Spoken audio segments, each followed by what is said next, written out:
Don't look at me, look at the camera. Hey folks, this is Alex from ANR Design. We're up here at Team O'Neill Rally School. When I say we, this is the love of my life, Jon Blevins. Jon, who are you? Business partners with Alex, co-owner of ANR Design.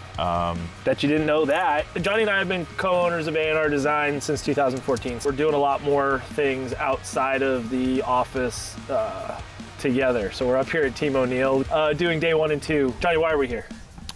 Bridge the gap between the gun industry and the car industry. They're very similar. Team O'Neill gets a lot of tactical groups up here, government groups, to learn skills for everyday uses in that industry.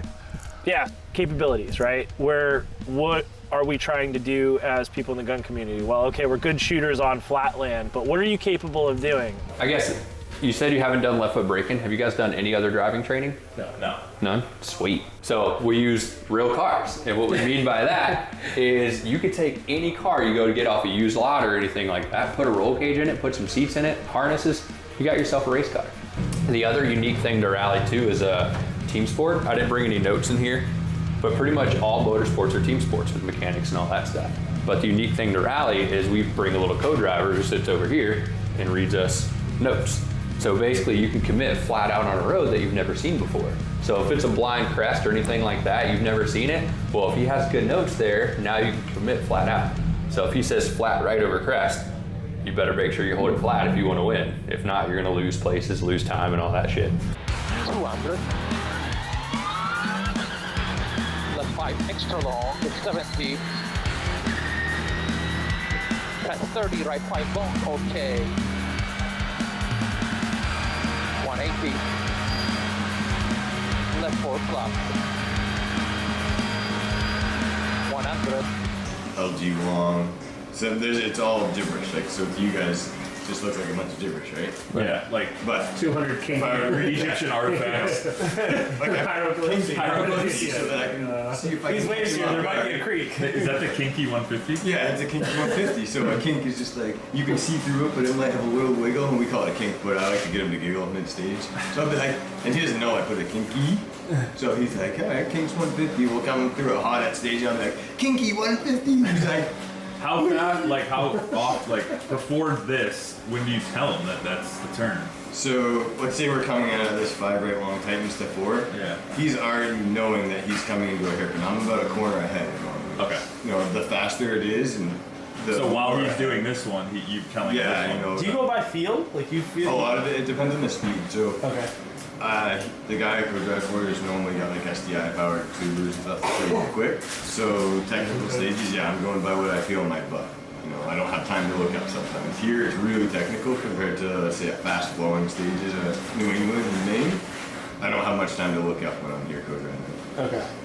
If you're in a slower 2-wheel drive car, you've got more time to look up. For a non-turbo car, there's a lot more time, but anything under like 100 meters at speed with a turbo car, you don't have a ton of time to look up. Okay. Like the easier the road is, the harder it is for the co-driver as well, because it's like little sections. It's not really that telltale of where you are, but if you've got like a hairpin corner into something else, and Yeah, then you kind of know feel you're on exactly different where you roads. are. Man, how do co-pilots not get sick? Like, A lot of them actually will wear the patches behind their ear. A lot of them will, but occasionally they don't. Like, we ride right seat the whole time. Most of us don't get motion sick either. Just kind of, I know they're like looking down and all that stuff and reading, but it takes a iron stomach. Try not to get too queasy. Also, left foot braking, we've already talked a little bit about that. Like I mentioned, bring that heel further back, use your toe. Like playing baseball, if you like choked up on a baseball bat, you get less power, but a little more control out of it. Same thing with moving that heel further back on your brake pedal. You don't want to be all up on that thing, because that's where you're gonna smack the shit out of it and probably put yourself through the dashboard. So bring that heel back, use your toe on that pedal, and you'll have the best pressure sensitivity there. So who would have thought you would have come up to Team O'Neill and got sensitivity training, right? Baseball training. Yeah, there you go. All right, a couple principles we got here. Number 1 and number 2 seem pretty obvious, right? Stay on the road, don't crash, and then don't break the car. Usually they go hand in hand. If you crash, you're probably gonna break the car. But with the don't break the car thing, keep in mind, you don't wanna be like hate shifting every single gear. You don't wanna be riding that clutch for too long. If you start smelling clutch, you obviously rode it for too long, you had too much gas on for the takeoff. There's a very thin piece of material. I'm sure you guys have seen a clutch, but once that material's gone, you're not going anywhere anymore. So really be nice and kind to the clutch.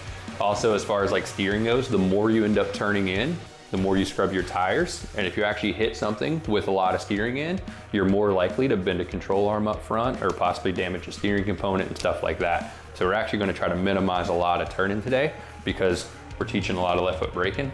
Your brakes are actually going to turn your vehicle, not this. So we call this a suggestion wheel.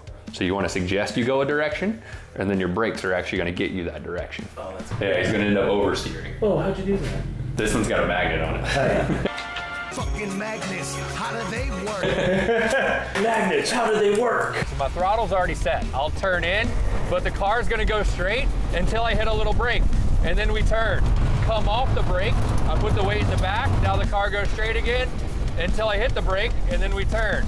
And then out of brake, let the car go straight, back on brake to put weight on the front to make the car rotate on us.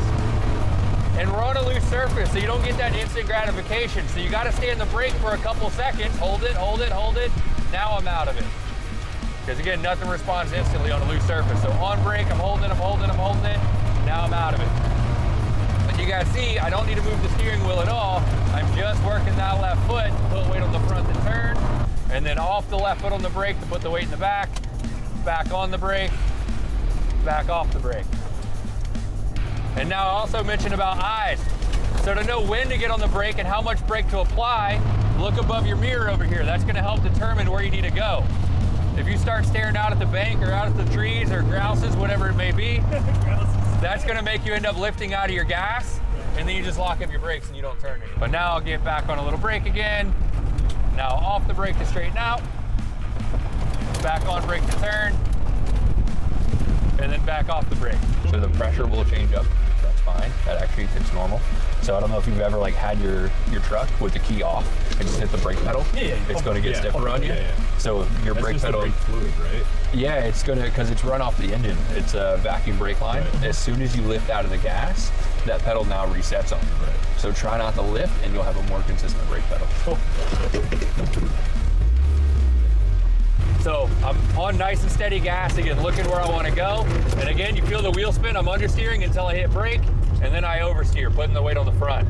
Now I'm off the brake, weights in the back. Now I'm on the brake, weights on the front. And now I'm off the brake to straighten back out again. All right, I'll get it a little bit tighter here. So I gotta hold a longer brake to tuck it in a little bit tighter. Now, if you do run this line, it's harder to get enough speed to actually transfer enough weight to rotate. Yeah, throw it back around. Right, so I'll get out a little bit, try to get a little more speed. And then that speed, the brake's balance to keep right, because the more momentum you have, the more weight transfer you have. Yeah. So like I said, it's right speed for the corner. If you're doing 50 doing this, you're gonna be backwards and spin yourself out.